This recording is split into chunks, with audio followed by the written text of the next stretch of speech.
If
And I'm just going to keep these leaves simple by creating some veining, which will start in the middle and go to the very edge of the leaf.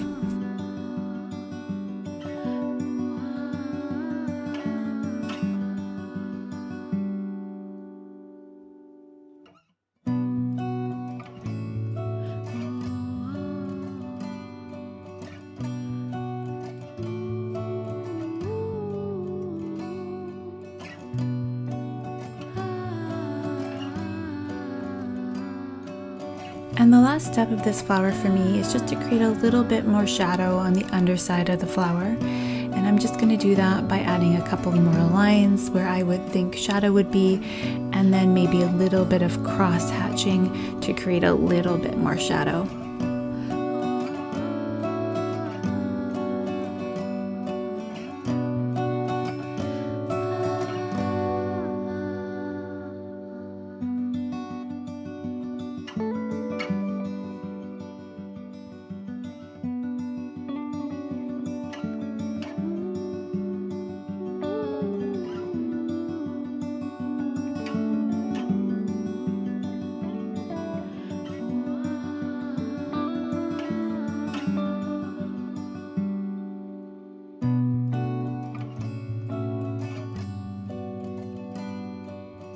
And our next flower is the Rhododendron, or the Rhodo, and I love these, and so does this little bee friend I found. And rhododendrons usually are clumped together in maybe like 5 or 6. I'm just going to do 3 here for the sake of time and simplicity. The edge of a rhodo's petals are slightly rounded and bulbous, so I'm going to try to create that here, making a couple little bumps at the edge of the petals. The leaves of a rhodo are quite simple to draw. They stick out horizontally and they're very much in a traditional leaf shape or a teardrop shape.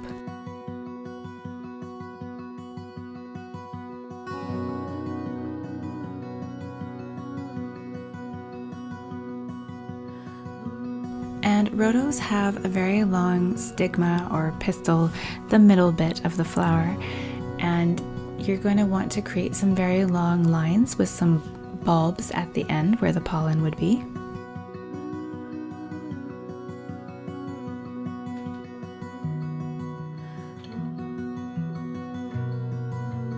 And rhodos are quite deep flowers, so we're going to create that by creating a lot of lines in the center of our flower, which will show the depth of it. And I'm also going to angle my lines in a way that would show an elongation of the flower, but bringing all of those lines to a center point to go and show the depth of it as well.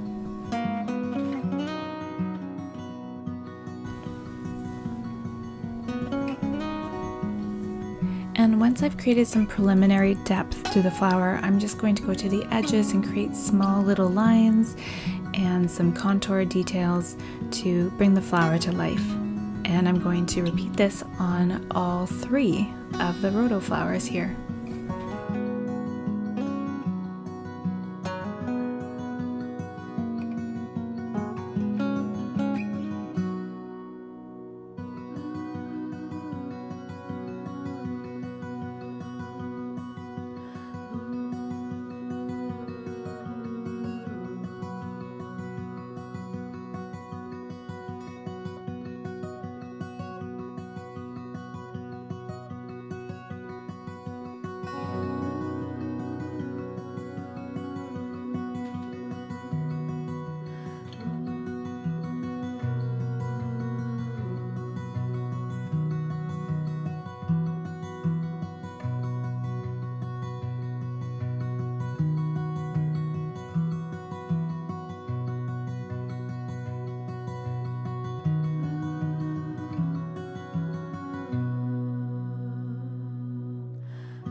And to create some detail on the rhodo leaves, we're going to create some very symmetrical veining.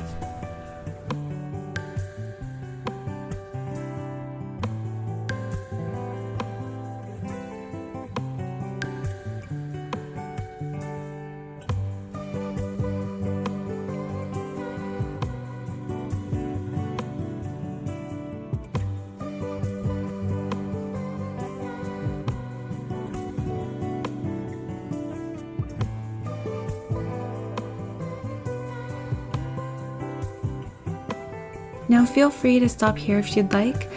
I'm going to add a little bit more shadow to this rhodo though.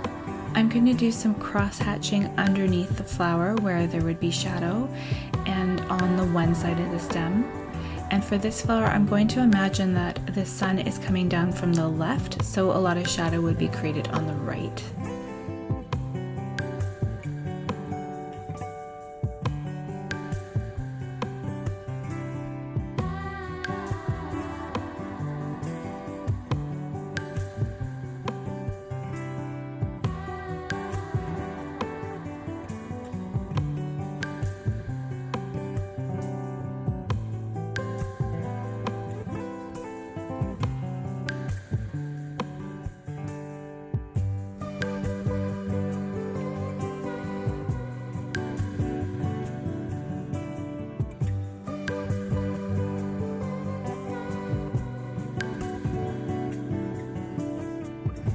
I'm just going to do a couple more finishing touches on this flower so that I'm happy with it, and I'm going to try to not overdo it because sometimes I just keep on making more lines and keep on altering things, and I find simple is usually the best way to go.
And the third flower we're going to be drawing today is the wallflower.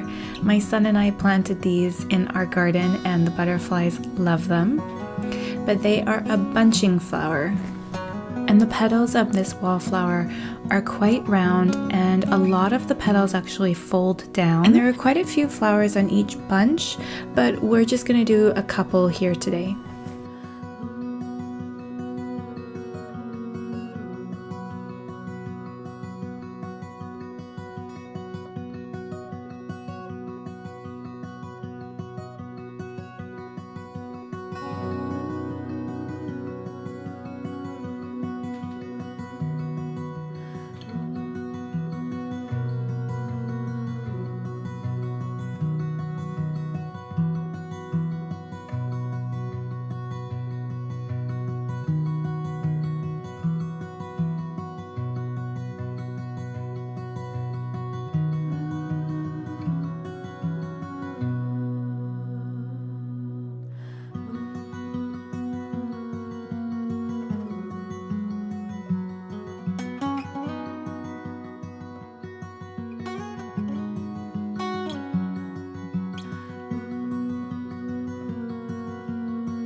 Now the details in these flowers are very much going to be trust the process. So I'm going to start by creating some veining that's very river-like. That's how I see it anyways. It's creating these little streams or these little rivers, and then once I've got a couple of those, I go back and I start to do some more shading and more contour lines from the center and branching those ones out.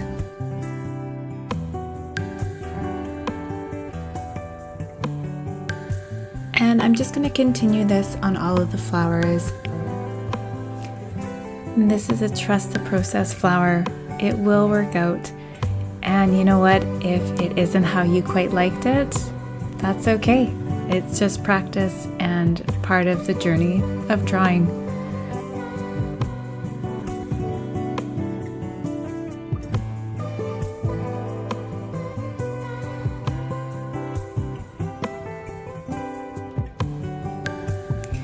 And for the leaves of this one, we are just going to do a couple of very simple contour lines around the edges and at the bottom.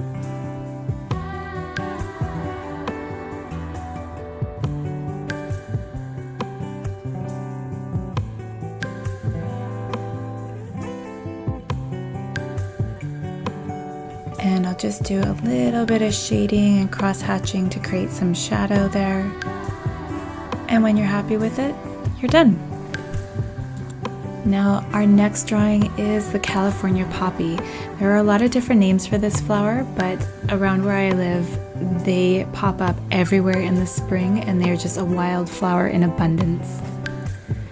And as you can see in the video that I just showed you, the leaves are very fluttery, they're very soft, and usually there's about 4 or 5 different petals. There can be more, there can be less.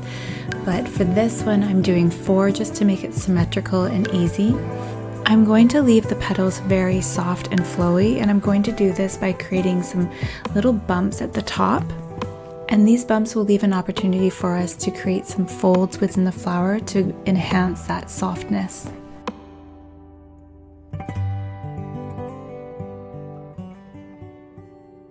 And the California poppy is a little bit different in the fact that it has these almost spiky stigmas in the middle, like the middle of the flower. So after we've created a couple of those, we're going to start to make those folds in on the flower. Looking at the top edge of each petal, you'll see those bumps, and at the bottom of each bump, we're going to go and create these lines down, which will become the folds of our flower, creating that softness that we're looking for.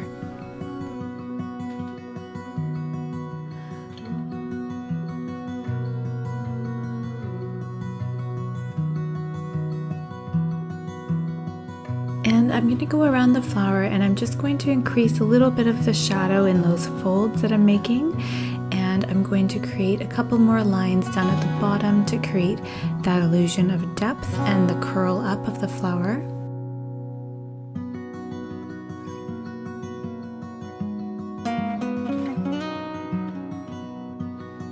And I'll create some darkness on the underside of the flower where the bottom of the petals would be.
And of course I'll do my very last and favorite step of creating some darkness underneath the flower and on the side of the stem, and I'll do a little bit on the underside of the leaves where the shadow would naturally take place.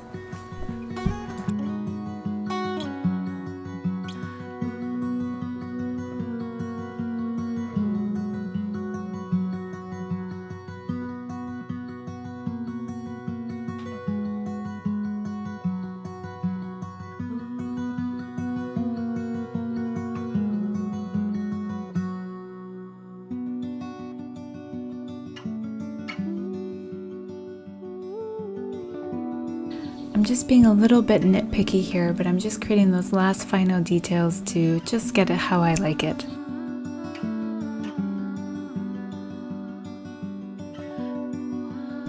On to our next flower, which is the peony.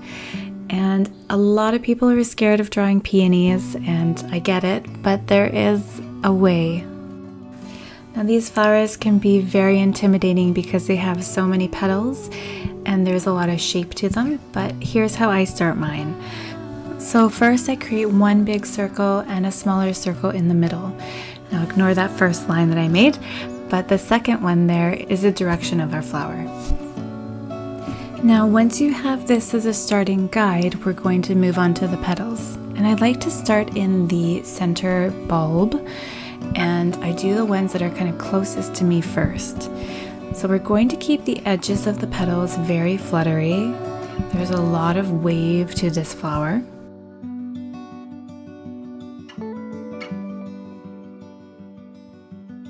And as we create our petals, we're going to move outwards and we're going to create these layered petals.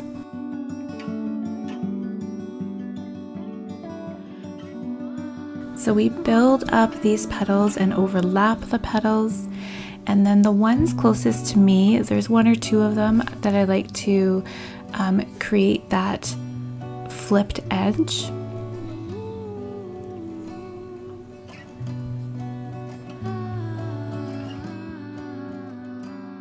And then build your petals to the edge of that first big circle that you've created and fix it how you see fit.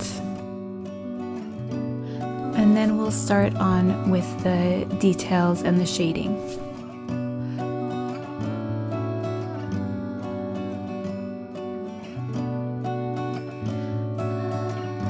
So what I'm going to do with the shading and the line work on this flower is I'm going to keep some darkness to the edges where the petals meet and underneath the petals where the layers are. And I'm going to concentrate a lot of the line work in those areas, and that will create some shadow and make sense of where all of the petals are in relation to one another.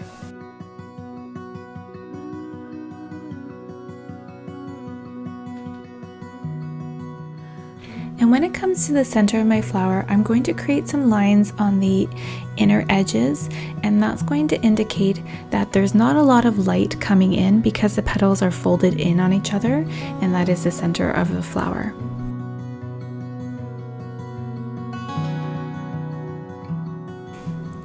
So I'm just going to create a couple more lines where I think that they would go naturally, mostly focusing on the bottom edges of the petals, but also creating some small little lines at the top that would indicate again that fold that we've created in the poppy and other flowers.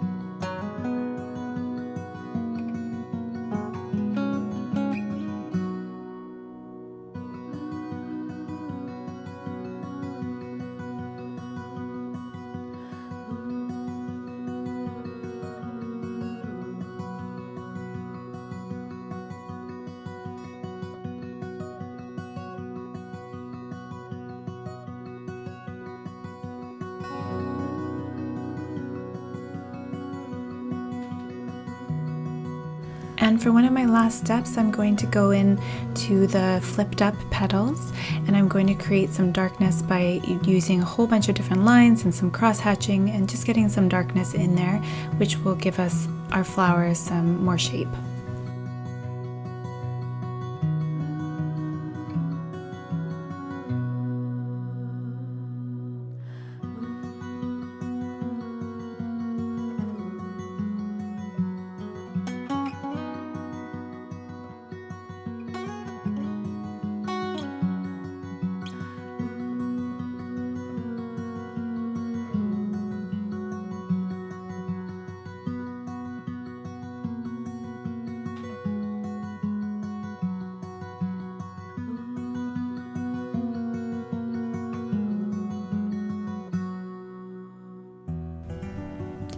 And for our last flower today, we are going to be doing English lavender.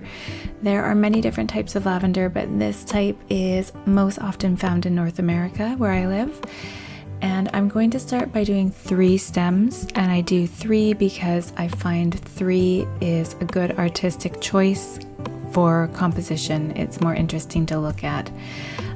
Now, lavender is pretty easy to draw. It's kind of a nice cool down drawing activity or warm-up activity. So you're just going to start by bunching the lavender flowers in groups of 3 or 2, and sometimes near the bottom of the stems there are more open flowers, and they are in star-like shapes. And as for the leaves, they are very long oval shapes, and again very simple. So all I'm going to do is just create a little bit of veining on the bottom of the leaves and bringing that up to the top. And as for the details in these lavender stems, all I'm going to do is create a little bit of shading on the right side. So knowing that the sun would be coming down from the left, creating that shadow on the right, I'm just going to shade kind of the bottoms of each one of the flowers. And this creates a little bit of interest in a simple drawing, but simple is beautiful too.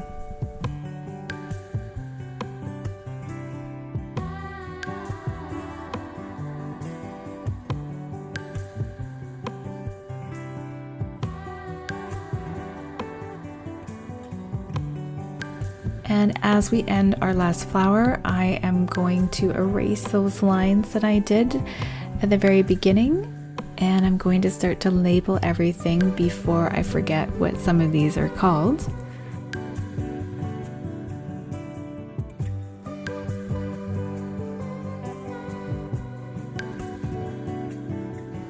And here we go. These are our 6 flowers that we've created together.